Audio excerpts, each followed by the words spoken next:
Let's get good. I am the gamer under development, and this is Endless Space 2 Awakening. We are playing as the relic hunting Nakalim, and we have all the notifications to go through right now. We are now at Cold War with the Riftborn. We know that. We used that to our advantage to go ahead and gift away like 2 of their systems right before we ended the last episode, and wasn't that sweet?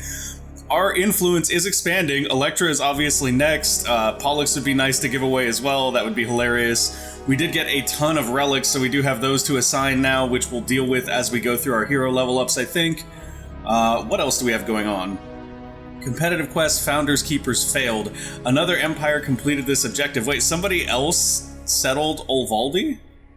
Oh, look at that. The UE trying to settle Olvaldi. Our allies are trying to take our mining system away from us. How dare they? I mean, that's okay. If anything, that's more impetus for us to take this mining behemoth that we made and turn it into our obliterator. Kind of okay with that. We'll just let that be. That's not a big deal. And then, whoops, accidentally clicked on the quest tab instead of this diplomatic message. Some Sophons are getting nervous about all your grandstanding. Check out the size of my fleets. Feel my manpower. Count my command points. Not cool. Please don't visit. That's great. I love it.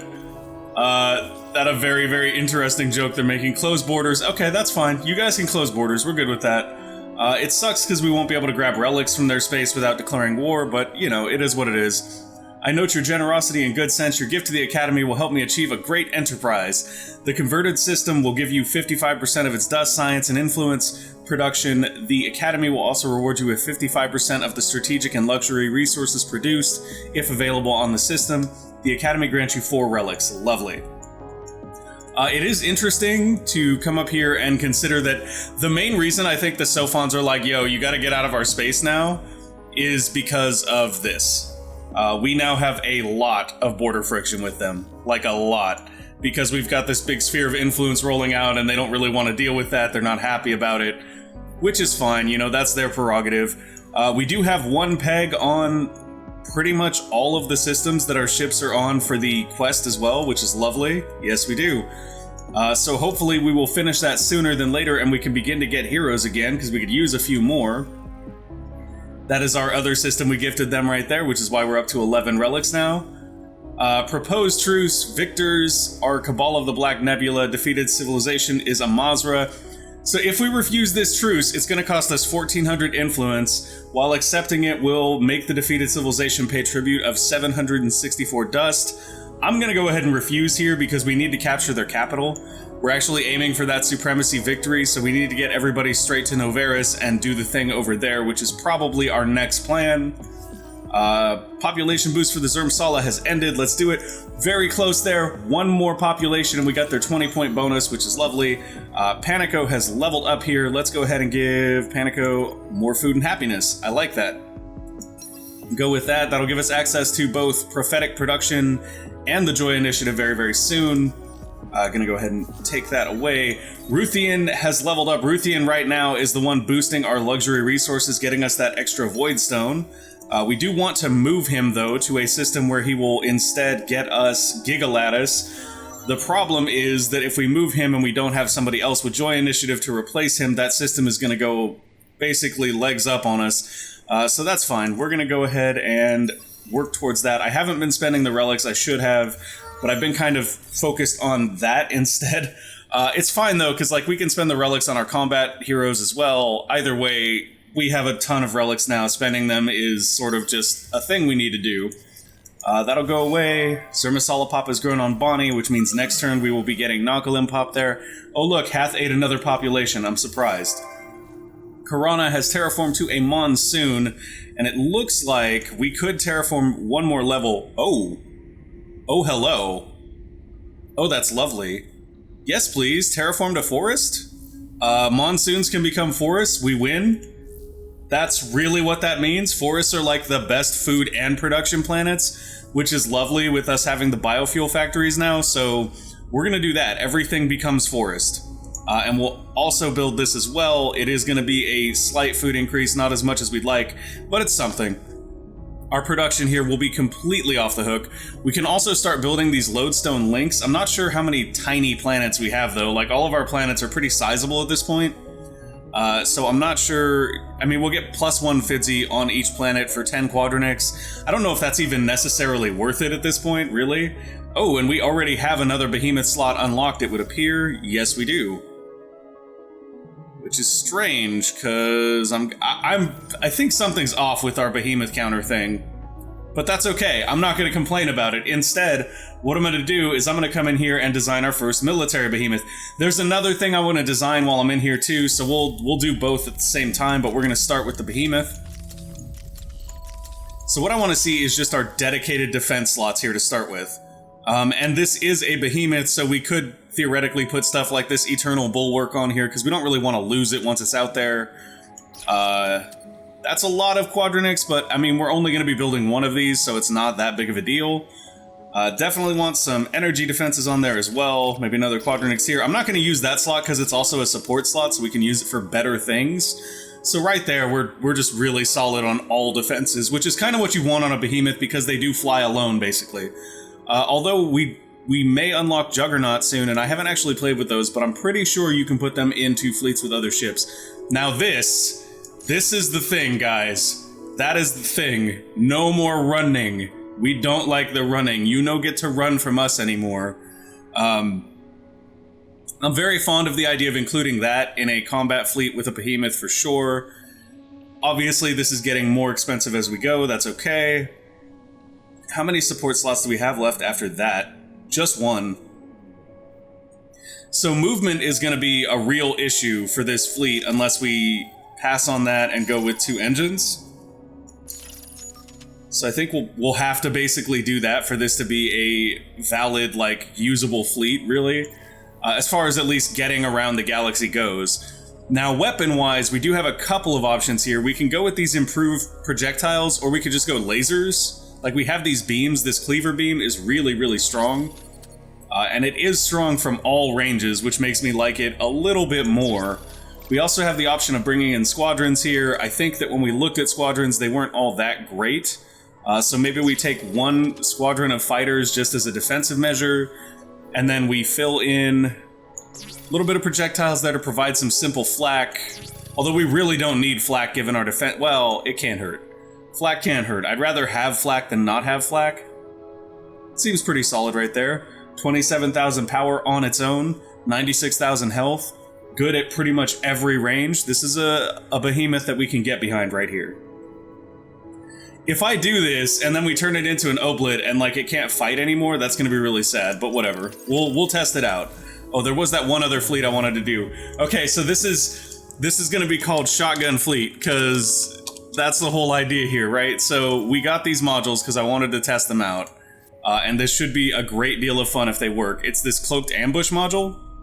So we're going to put one of them on here, just one. We'll put engines in all the other slots that we have available, and then we'll go ahead and armor up here. Because we have Quadronics, and actually now that I think about it, we're not really using it for anything else. Like, it wouldn't hurt to put Quadronics in everything, right? Why not? Let's do it. Let's do it. We're probably going to burn through Quadronics way faster than I'm anticipating here, and I'm going to regret this later. But for right now, we're going to do it, and it's going to be cool. So we're going to put a railgun right here, a railgun right here, a railgun right here, and a railgun right here. This is why this is Shotgun Fleet, because the only optimal range for this is short range, right? So they basically have no damage unless they're right up in somebody's face. However, we can get right up in somebody's face due to Cloaked Ambush. The way that Cloaked Ambush works is cloaked flotillas will stay invisible and won't open fire until they reach their desired range as designated by the Battle Tactics card. Now, in order for this fleet to work, not only do we need those shotgun ships, we also need to go in and alter our battle plans here, which is fine because we have some that we never use. Like Irradiation was one we put in because we were like, maybe we'll use this, but we never actually use that. And we have this one, Needs of the Many. So Needs of the Many, the only reason I'm picking this is, as you can see, all 3 are short range. This is going to be very entertaining. At the very least, this will be entertaining, I promise you all that much. Okay, Bouchier here should actually start to terraform, but we're going to pop out this test carrier fleet first, and then we'll begin their terraforming efforts. potentially, and if terraforming takes too long, then we may just use this to output the shotgun fleet. Although, now that I think about it, there's probably other systems that could do the shotgun fleet. Like, this could probably do the shotgun fleet and be fine. Let's give that a shot. 1, 2, 3. Oh. Or not. Wow, that takes a lot of adamantium, and we run out. Okay, so due to the adamantium cost there being a little steep, we're probably gonna have to buy some adamantium to make up the difference. We can do that, though. We have plenty of dust. We have 70k dust. We'll be fine. I'm gonna buy, like, 100 adamantium, because why not? Also, we'll be paying 25% taxes to ourselves. Okay. So that being done, we should be able to build our last shotgun there, which is lovely.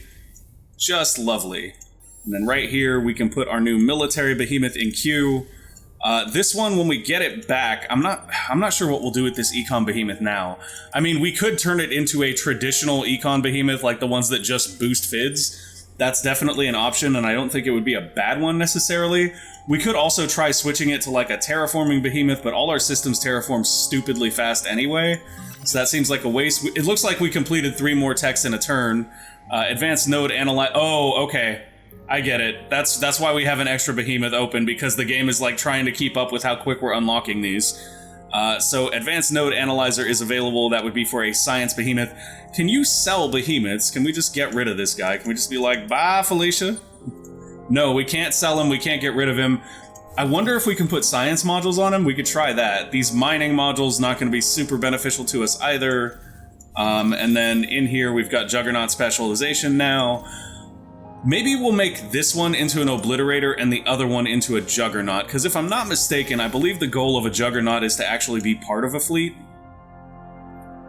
To specialize Behemoth, it adds the Righteous Wrath Scope module, which is Flotilla critical hit chance and morale bonuses. Yeah, I believe that that's the one you can put into a fleet. We'll test that out here soon enough, though. Alright, so I believe that's the pirate captain fleet here now, or did he not land? What happened? We were trying to head off that pirate fleet and capture them and make them into our new hero, but I don't know what happened. He was like en route here. Did we already get him? And I don't remember, because I don't see him. Huh. Intriguing. There is a giant Lumeris fleet there that is not at all comforting, and they seem to be invading Dill, so maybe we'll go deal with them in the meantime. For right now, though, see, we do see this ship here that looks like the hero ship, but there is no, like, hero listed. It's really weird. What is their fleet strength, though? Fleet strength is 1,000. Yeah, see, that's the fleet, and if we mouse over them, we can see that he's on that fleet. Okay, that's what I was thinking. Sorry, it just took me a second there, guys, because there's visually, like, it threw me off. Yes, you guys should kill this guy. We're gonna go for this one, and we'll put both of them probably in that middle slot so they stay at long range. Yeah, that's what we want. Power to shield, stay in the middle slot for range, go.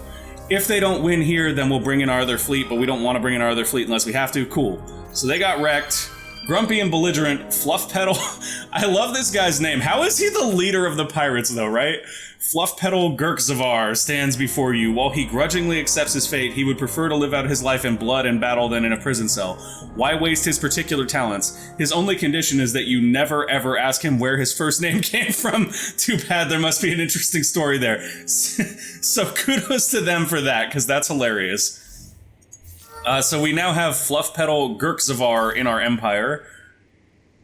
Interestingly enough, he has the Scavenger Minor Civilization trait, which would make him an excellent governor if we had a lot of foreign population. But really, he is... I mean, what class is he? He's a Guardian. Okay, so... I'm not super sold on Guardians in general, but whatever, we'll make this work. So we're going to start out by giving him some fleet health, and probably that one, because this isn't going to do anything for a fleet. It's ironic that his, like, faction abilities are all for governorship, and I'm like, but you made him a Guardian. Why? Why is he a Guardian? Hull plating penetration, definitely more useful than the other alternatives, and that's actually really useful on a missile fleet too, so I'm happy about that. This will be fine on a fleet. Probe recovery is not great, but if it's what we have to take because there's no other options, then fine. It looks like we will have to take that next level. That's okay. He is free and available, and I think what we might do with him... You know what we'll do with him is we'll swap him onto one of these fleets, and we'll send Moria over to a different fleet. I think we'll send Moria over to the shotgun fleet when it's built, and then we'll swap him onto Moria's fleet. Maybe for the time being, though, we just throw Moria over here. We cannot. She can't be assigned for 2 more turns. Okay. That's fine. We'll just leave him hanging for the moment. Unless we want to throw him on a system just to get some XP or something. Like, he can go to Hath. That's fine. You're going to Hath, buddy. Congratulations. That makes them a little bit happier just because they have a hero there, I think. So that's awesome. You guys are all stacked up on Gatria, just wearing that system out. We don't really want to invade that, but we do know now that we can... That's right, I do want to mention, somebody let me know in the comments, Frog something. I'm sorry I didn't get your name. I'm terrible for that. I literally rolled out of bed and ran to do this episode because we had a rough morning this morning. But anyways, all that aside, thank you for the tip. You can capture a system, and then while it's not in ownership, you can give it to an ally if you're in an alliance. So we could theoretically capture Gatria and then just hand it to the UE.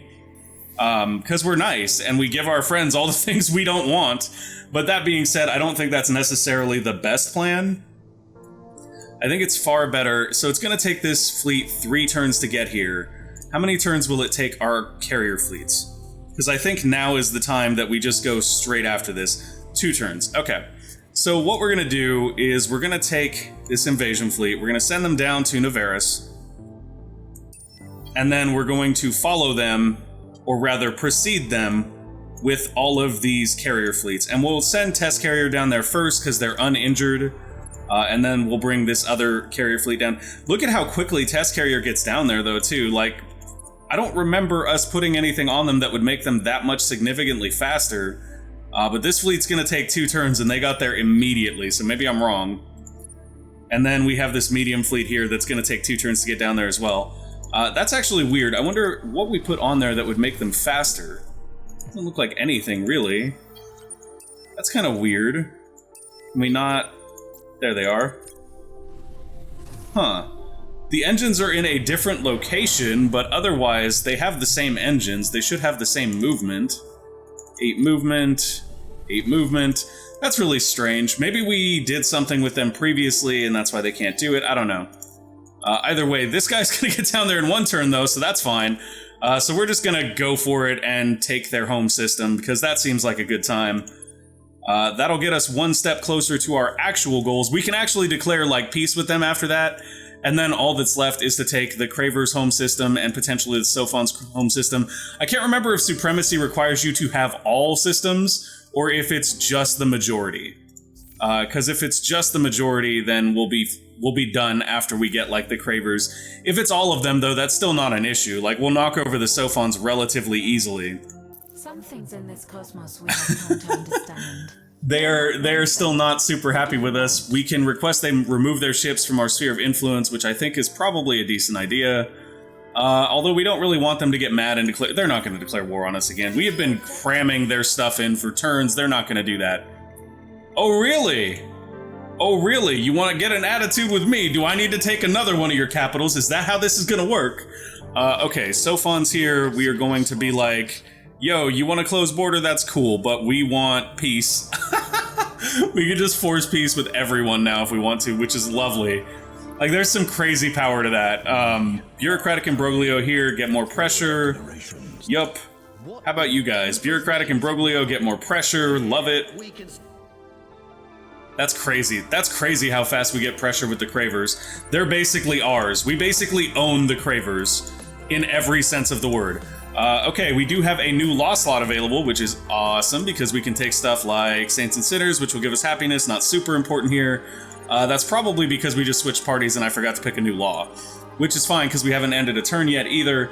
Let's do this one. It's going to give us +1 resource generation on luxury resource deposits as well as +20% dust on luxury resource, or per system with luxury resource deposits, which is excellent. That's going to give us a lot of extra dust. It's also going to increase our luxury resource yield, which should potentially help with this. So we're almost at 20 gigalatus already. We're well over 20 on Voidstone. And then the other one we used here that was a concern is Eden Incense, which we're well over 20 on as well. However, Eden Incense, I believe, costs a lot more for our system upgrade to level 4. That being said, we're mainly using that for places like Matarka, where it's like, hey, we're just using this to boost our influence. I mean, we could boost influence everywhere and then try to like wrap Yetics, but that's a little excessive and not likely to succeed, I don't think. Let's do this. I mean, we could try though. We could definitely try. Yeah, level 4 is going to cost 125 Eden Essence. So Eden Essence is actually probably the biggest limiter. That being said, if I had to guess, I would imagine that it is on the market in excess. Only 100. Okay. So Eden Incense is a little bit more of a problem. That being said, I don't mind. We're all about that influence right now. So we'll just go ahead and put that there. Wow, this is a slow system production-wise. I am very disappointed in this system. You're going to be a forest, you're going to be a monsoon. We're going to turn all these things into forests because this system is way too slow. And they have Biofuel Factory because every system in our empire has Biofuel Factory now. Let's take a quick look at our trade routes here. Bonnie is now on our trade route. Did we actually put a subsidiary there? We did indeed. Kamos has a subsidiary as well, it looks like. Okay, cool. So that's not a bad thing. Yes. Excellent. I think Kuyos is the system I meant to have a subsidiary on, but that's fine. It's whatever. Let's go in here. We have a ton of money. We can start boosting out our trade route and potentially generating more resources, which is what we're really after here. So what we're going to do is boost the resource gains of this. We're just going to keep dumping dust in here. We have so much dust, and we generate like 4K per turn. So I'm going to take us down to like 10K dust. There, perfect. 13 levels in resource generation. As you can see, the numbers didn't go up that much, but that's okay. It's just a little boost that we're after there. And then Colin Fet Iska is here because he has to be for that quest. That's super annoying that those fleets have to have a hero on them. Like, that's the part that's like, really? Come on. Okay. Send these guys down. Test carrier, it's time to put in some work. There is a Lumeris fleet that desires destruction here. They're gonna run away because they always run away because they're annoyingly sad saps and they like to run away all the time. Go. Run, my dog. Oh, wow, they didn't run away. They did not run away. Bye, Felicia. That was decisive as heck. The Empire sees that you need help. Don't worry, we will... Why do we need help? Are we being invaded somewhere? Because I don't see it if we are. I think you're a little confused there, Empire. I think you're vastly confused. This is a monsoon, so we can take it to a forest now, so we're going to do that. That is just lovely right there, by the way. The fact that we can take all these monsoons to forests is like the best thing ever. Microwave tubes here, probably not going to be the best thing because we just burned through a ton of adamantium. Okay, that'll be fine. Everything looking good. Right here we are going to shoot because why wouldn't we shoot? There is an economic behemoth here. Oh, I'm sorry, a scientific behemoth here to go pop. We are probably going to go with that. What is their range profile like? They have like no damage at long range, but they have no damage anyway. It's a 2,000 damage fleet with 2,000 armor. This is a joke. We're just going to kill it and take all the dust and science. That's the goal. Decisive victory. Oh, they ran. They retreated, the giant behemoth. Sad times. We'll kill that civilian fleet and also make a little money there. And then this fleet right here still has an attack action left. And there's the Econ Behemoth. And we'll watch this one just in case they decide not to retreat, because it's always fun to watch a behemoth blow up. Nope. They ran with that behemoth as well. Sad, sad times. All the retreating behemoths in the world. How much combat power does this fleet have? 6,800. Alright, so we're going to bring these guys over here to try and intercept those fleeing behemoths and pop them for some extra money. Because why wouldn't we? And then up here, we're on Edis here. We're just kind of wearing these people down. Another thing that I think we really should be doing now, and we are very low on titanium to do this, is we need some more siege fleets. And basically, we need them in mass. So what I'm going to do is start building a siege fleet that's closer to Pixis here, because that's going to be our next target. Placidus here seems like a good location to do that. They do have most of their upgrades complete. We could also do a Terraform to Monsoon here, though. I guess we'll let that Terraform to Monsoon, and maybe we'll use Kuyos instead. Yeah, Kuyos will be a better location to do that from. Unless I am mistaken, the best siege tech we have is still Titanium AS2 Slugs, which is rather unfortunate, to be honest. Alright. Titanium AS2 Slugs, where are you? I'm hoping that there's a better one when sieging. So I'm going to do a keyword search for sieging. Nothing. Okay. Did I misspell sieging? I did not. So let's try slugs. Maybe there's some better slugs up here higher up. Does not look like it. That's unfortunate. Darn. And you know what's going to happen here, right? Because I know what's going to happen. I'm going to be like, there's no better siege tech, and then somebody is immediately going to hit me in the comments and be like, yo, the better siege tech is right here, and I'm going to be like, oh, okay, thanks. Because right now, it looks like that might be the best siege tech we have available. Is there really no other great siege tech for us to pick up? That is rather sad if so. Yeah, okay, so that's it. Titanium AS2 slugs are it. That's where we're at for siege tech. I'm just gonna have to live with that, which is fine. It just means we're gonna have to put out a whole bunch more of these siege ships, these invasion fleet ships. I'm just gonna queue up as many of them as I can at this point. Sure, that's plenty. I mean, we'll probably need more than that, but sure. Alright, test carrier fleet here is ready to go. We're just gonna send them off anywhere we please at this point. It honestly makes sense, I think, to send them... I suppose it makes the most sense to start sending them up here to amass on the borders of the Cravers, just because that will mean that they can get out there and really engage with the Cravers sooner, which is what we want. We want them over here messing with the Cravers very soon, because as much as we enjoy farming the Cravers for political power and just draining their science and dust, we're going to end up having to shoot them very soon. Sophon's here, not going to worry about it. They can hang out on Edisir if they like. And hacking operations are left unassigned. Okay. So, hacking-wise, we have 2 sleepers in the Riftborn Empire. We have 1 sleeper in the Riftborn Empire, 1 sleeper in the Lumeris Empire, but we do have access to Merope, and we are currently hacking Gatria. So what we want to happen is we want to get Gatria so that we can try to hack Noveris and make them use a crappy ground tactic, so that's fine on its own. What we should potentially start doing then is... I guess we're already working our way towards our first system in the Craver Empire. So with that being said, maybe we do this. Maybe we come from Matarka to Bria to Seganus and work on getting into our first Sophon system. But we don't have a backdoor here, so we can't do the accelerator. That's right. But we can do the accelerator in other places. We can do the accelerator down here on Merope, which is rather useful. Oh, Merope's not colonized anymore. That's why we lost the accelerator. Sad times. Very sad times. So we actually can't use our accelerators anywhere because we don't have backdoors to launch our hacks off of, which means that we should be making backdoors. But that's okay. For right now, it'll be fine. I mean, technically, Merope is still launching off a backdoor, but we can't put an accelerator there because it's not colonized anymore. Oops.